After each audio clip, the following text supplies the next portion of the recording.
Okay, hi everyone. So, today I'll be talking about the sword that I'm in the process of making, along with all the other weapons that I currently own, or at least a bunch of them.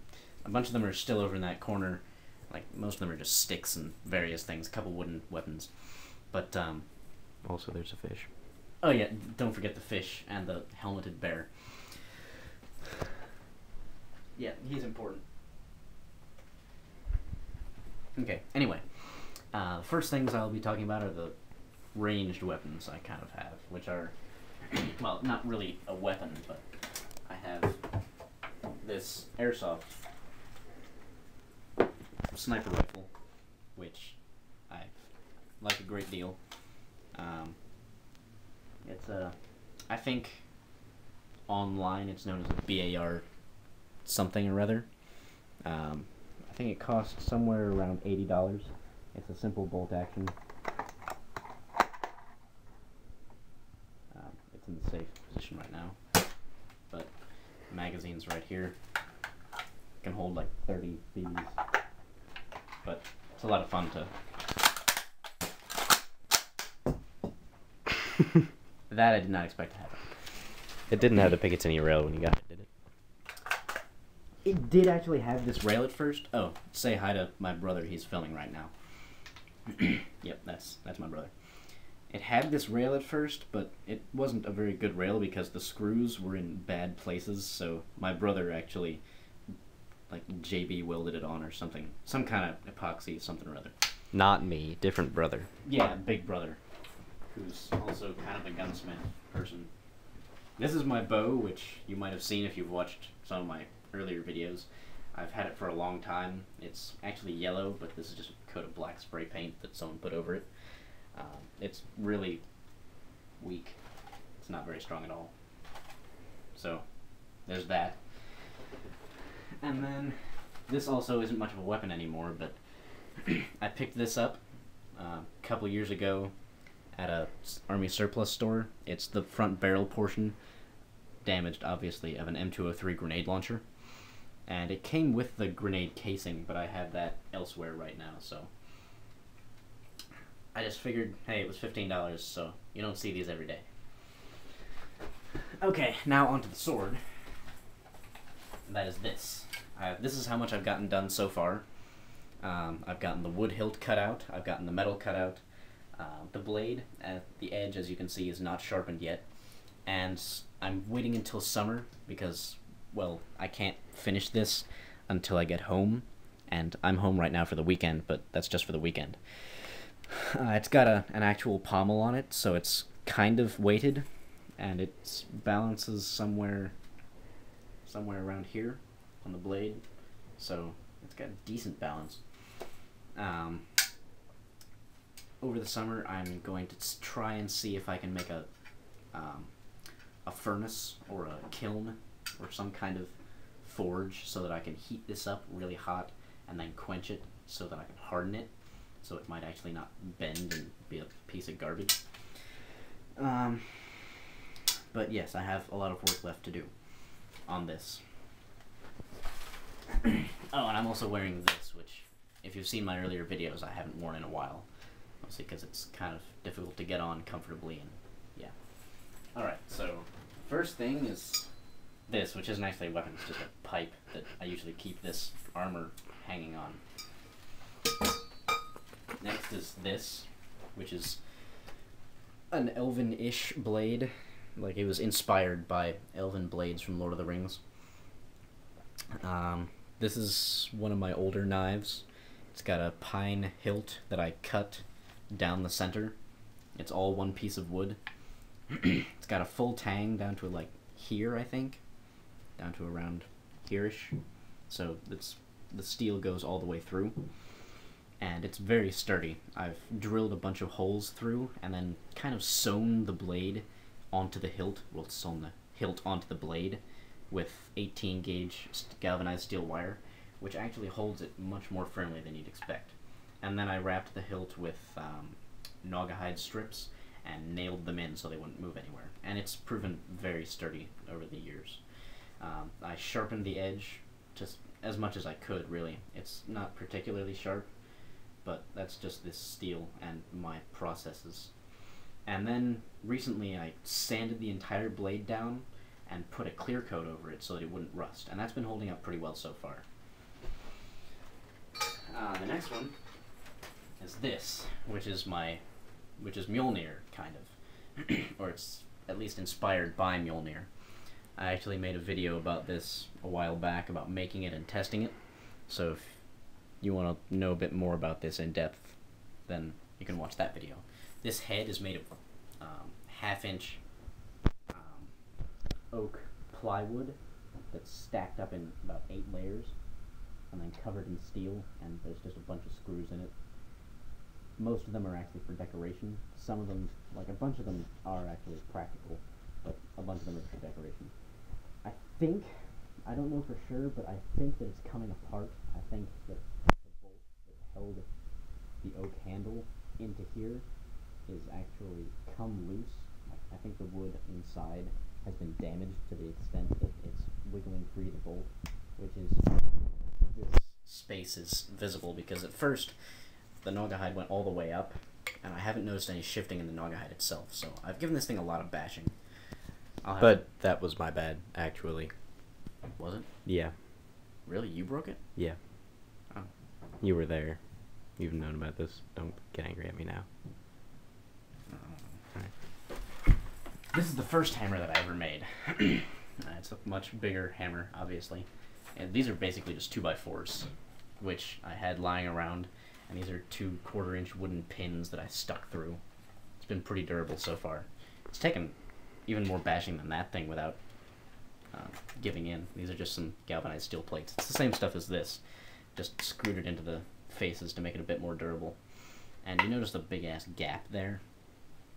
That's because I didn't have a drill bit at the time that was 1 1/4 inches. I think this is 1 1/4.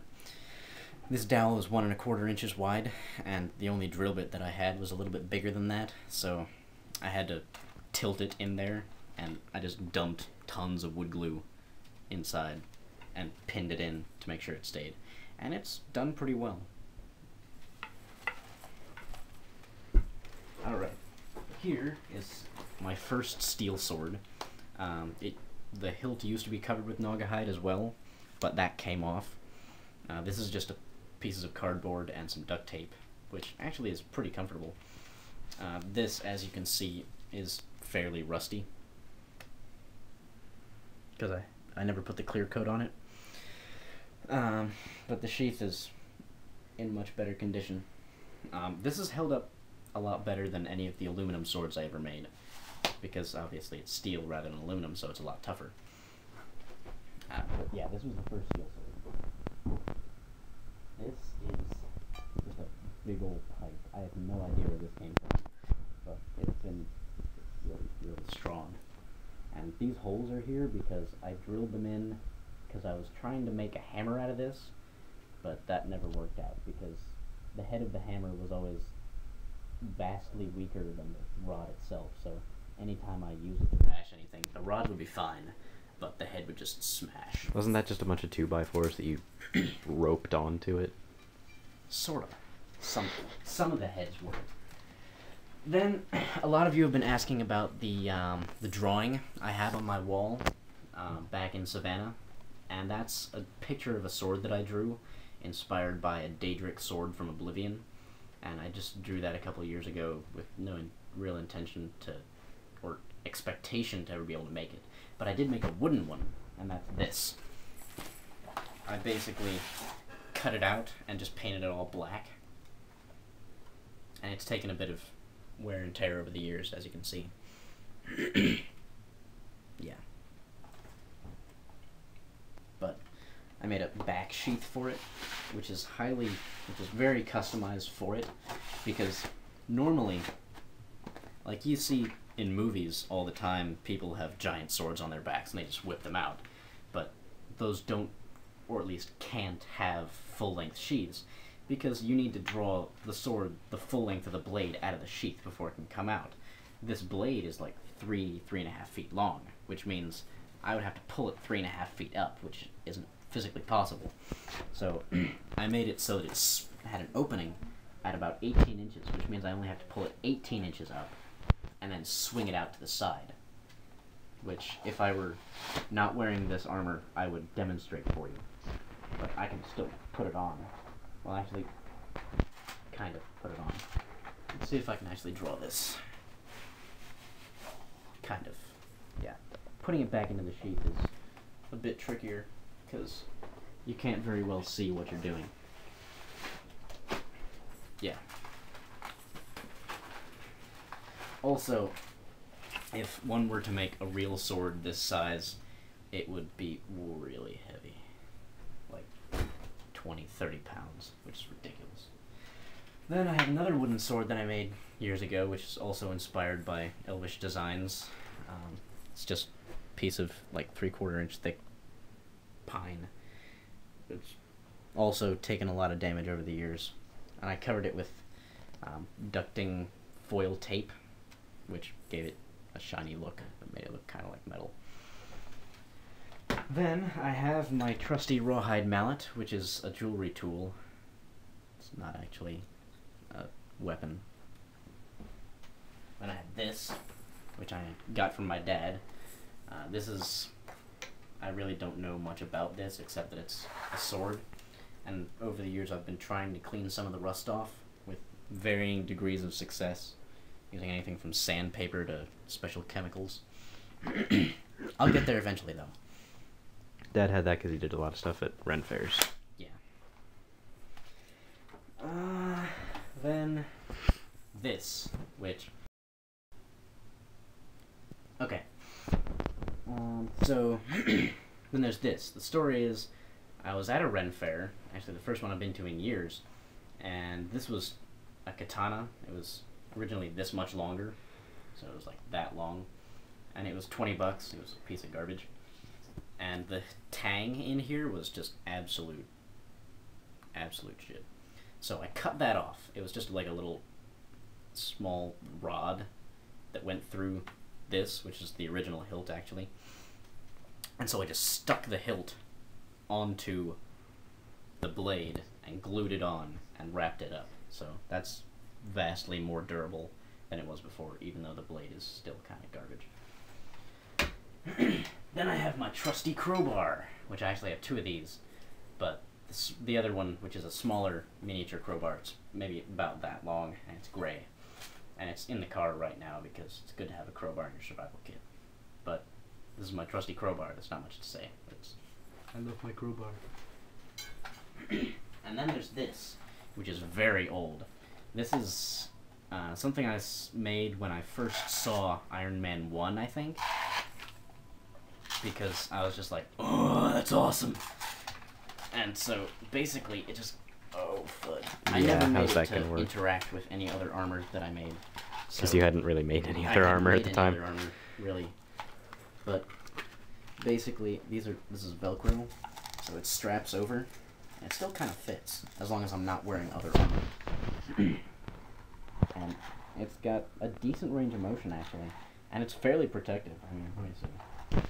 Here's a wooden sword. You can hear him smacking it pretty hard.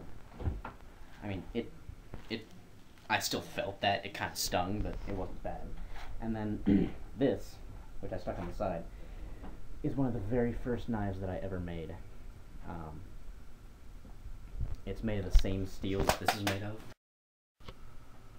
Okay, so that thing that happened at the very end was parents that are here. Well, I'm here at the house, actually. Which is why my brother is filming this, and I have access to all this stuff. But anyway, as I was saying, this is one of the very first knives I ever made. When I first made them, I made 6 of these. It's 5 layers thick, bound together with that same tape that I used on this sword. And I'll be completely honest, these are just disgraceful. It's shit. Yeah, it's absolute garbage. I'm surprised this is, like, the layers aren't fraying apart. That was happening with most of them. Well, I guess this particular one was fairly well made, as far as this could be well made. I haven't done as much with it. Yeah. But it's basically just a little 9-inch knife that was made for poking things, or just to test the concept of using multiple layers of steel which was the only thing I had at the time. So I mean, it's the best I had. But the only reason I've kept this is because it was one of the very first. So I kind of want to have it as kind of a memory of my very first weapon making attempts. But oh, another thing. Last thing, actually. This guy is devastatingly powerful. This is a teddy bear. I have no idea where he was obtained or like exactly how old he is. All I know is that I've had him since I was 0 years old. And basically the reason he's wearing a sleeper is because I've had him for so long that a lot of the fur has worn off of his body. So he's kind of scary and naked looking underneath. It's disgraceful. He refuses to put him in a retirement home. Yeah, he's the oldest worn out bear you've ever seen. Unless you've seen an older, more worn out bear. There's moms at Grandma's house. I was talking to them, they haven't seen that. Probably not. But yeah, I kind of need to wash this sleeper though. I have several of them. All plain white sleepers. But yeah, I have a I still have a teddy bear. And I'm not afraid to say so. So, for all you viewers out there, have a great day.